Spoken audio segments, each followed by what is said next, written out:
তোমাদের কাঁঠালের বীজ দিয়ে আর নারকেল কোড়া চালের গুঁড়ো দিয়ে একটা মচমচে বড়া তৈরি করা দেখাবো।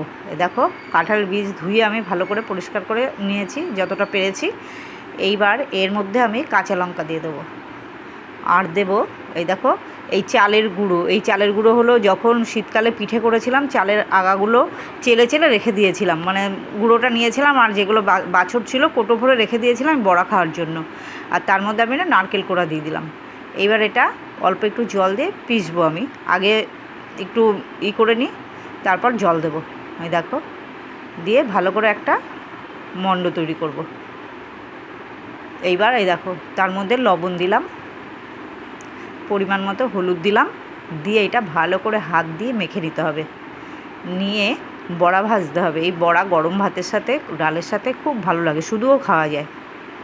মচমচে বড়া হবে, কেননা যেহেতু চালের গুঁড়ো দিয়েছি আর হচ্ছে নারকেল কোড়া দিয়েছি। বড়াটা খেতে খুব টেস্টি হবে।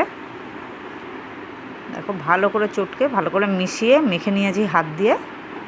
এইবার আমি কড়াইতে তেল বসিয়ে দিয়েছি, বড়াটা ভেজে নেব। দেখো তেল বসানোই আছে, এবার একটা একটা করে দিয়ে দিচ্ছি আমি। এইভাবে তোমরা এই কাঁঠাল বীজের বড়া করে খাবে, দেখবে খুব ভালো লাগবে খেতে। এটা আমাদের গাছের কাঁঠাল পেকেছিল, তারই বীজগুলো।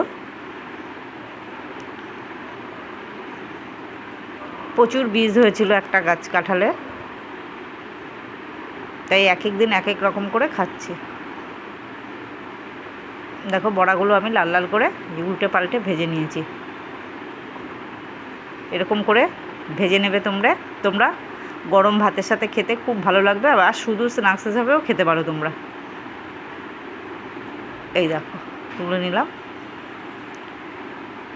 রেডি হয়ে গেল আমাদের কাঁঠাল বীজের বড়া। কে কে খাবে চলে আসো গরম গরম আমার সাথে। তোমরা থেকো কিন্তু আমার সাথে, দেখো আমার চ্যানেলটি এবং লাইক কমেন্ট করো।